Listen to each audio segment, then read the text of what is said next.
Olá, tudo bem com você?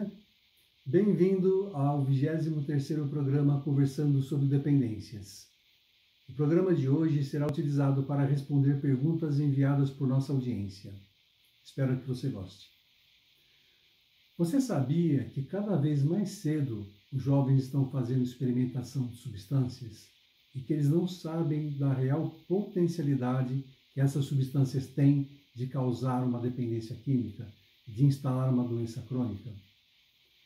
Pois é sobre esse tema a pergunta que nos foi enviada hoje. É possível usar substâncias sem nos tornarmos dependentes delas? Qual a sua opinião sobre isso? Fique conosco para conhecer a nossa, ok? Eu peço para que você se inscreva no canal e para que acione o sininho para ser lembrado de todas as vezes que o novo programa entrar no ar, ok? E também peço e conto com a sua usual ajuda de nos ajudar na divulgação. Consideramos que esse tema é de suma importância, é pouco explorado, então esse canal ele tem a finalidade de aumentar o conhecimento a respeito do tema substâncias. Então eu conto com a sua ajuda. Fique conosco porque o programa já está começando.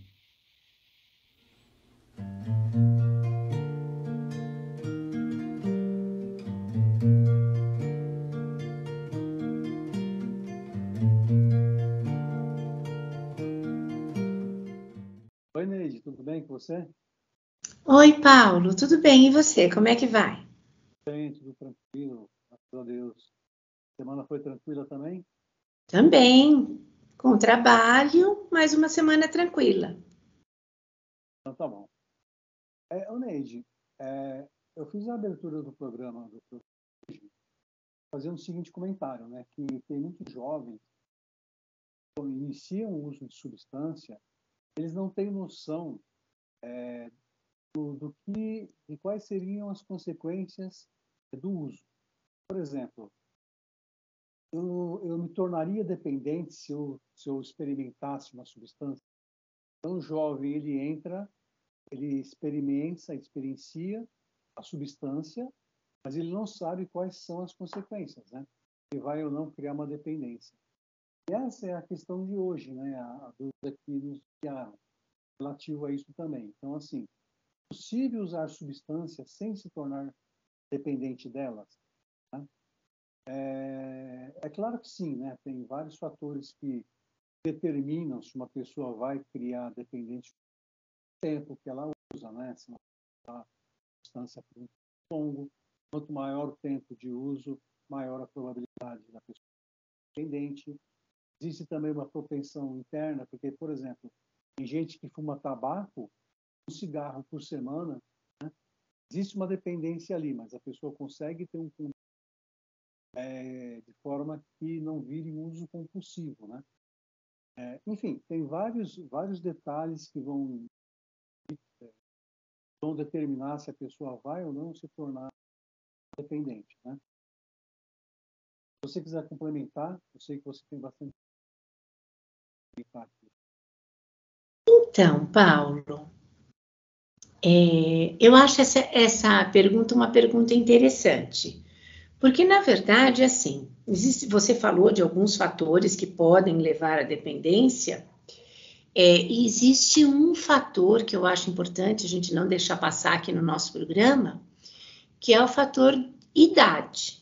A gente sabe que quanto mais cedo uma pessoa experimenta substâncias, maior a chance dela fazer dependência.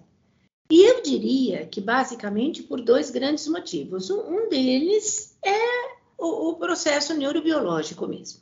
O cérebro está em formação, quer dizer, ele vai receber uma certa substância que vai interferir no funcionamento cerebral e isso, de repente, pode passar a ser interpretado pelo cérebro como fazendo parte do cérebro e o cérebro vai sempre querer aquilo. Acho que tem uma outra coisa, né? A questão de quão rica é a vida de uma pessoa jovem, né? Porque, na verdade, ela tem poucas coisas que ela está começando a colocar na vida e, de repente, ela coloca a substância como uma delas. Então, veja, se uma pessoa for experimentar sei lá, fumar um baseado com 30 anos de idade, com 30 anos ela às vezes já está até casada, tem uma preocupação com os filhos, será que ela vai fumar um baseado na frente do filho? Será que ela vai fumar um baseado antes de amamentar ou não? Né? Se ela tiver acabado de ter um filho. Quando ela tem 15 anos de idade, 12, 13, ela não tem essas preocupações. A pessoa de 30 se preocupa com o trabalho, como que ela vai ser vista se ela chegar no trabalho dela intoxicada. A pessoa que tem 12, 13 anos não está preocupada se vai ser vista intoxicada na escola e qual o que isso vai acarretar para ela. Então, veja, a gente sabe, se você me faz essa pergunta, Neide, a gente pode usar uma substância sem se tornar dependente? Sim. A resposta é sim. E eu diria para você que a grande maioria das pessoas experimentou substâncias psicoativas, lógico, as lícitas, em número muito maior de experimentação, e não se tornou dependente. Por quê? Porque experimentou numa certa idade da vida, onde já não estava tão propensa, porque experimentou num determinado contexto que não favorecia a repetição do uso, né? Às vezes você vai para uma viagem no exterior e lá você experimenta uma substância que só tem lá. E você até achou uma delícia, curtiu, mas quando você vem aqui para o Brasil não tem como você comprar. Então pronto, vai ser um uso ocasional, você não vai fazer dependência daquilo. Então, eu acho que tem idade, contexto, né? O meio no qual você está inserido, isso tudo vai favorecer você fazer dependência. E eu acho que uma questão que nós já até falamos em outros programas, né? Para o pessoal que é da terapia cognitivo-comportamental, o uso de substância é uma estratégia compensatória.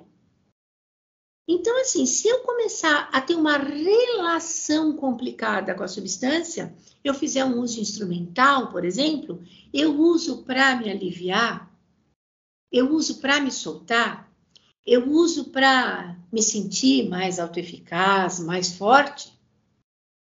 Por quê? Porque no fundo, eu me sinto um fraco, porque eu sinto que eu sou inadequado, que eu não sei conversar, então se eu bebo eu me solto, aí eu converso.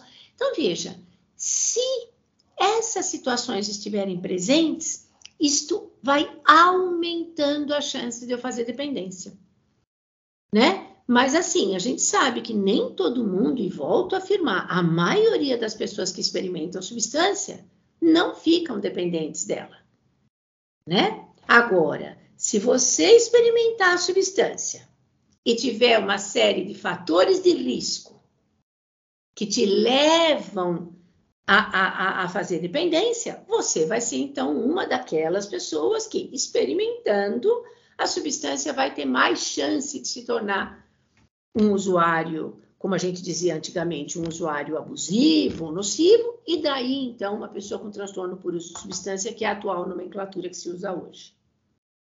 Mas é bom esclarecer também que não é porque a pessoa começa a usar uma substância quando ela é adolescente que necessariamente ela vai se tornar dependente.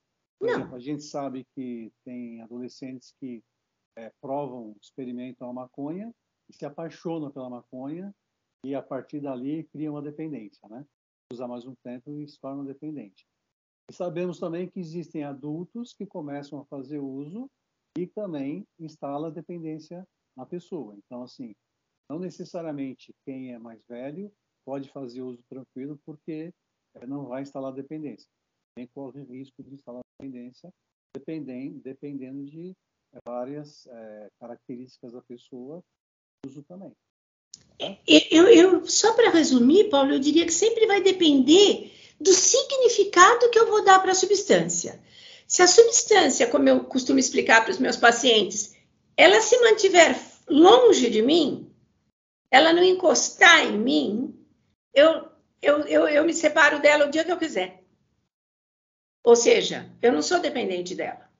Mas se eu começar a fazer um uso aonde ela tem uma função reguladora de emoções e de outras questões, né?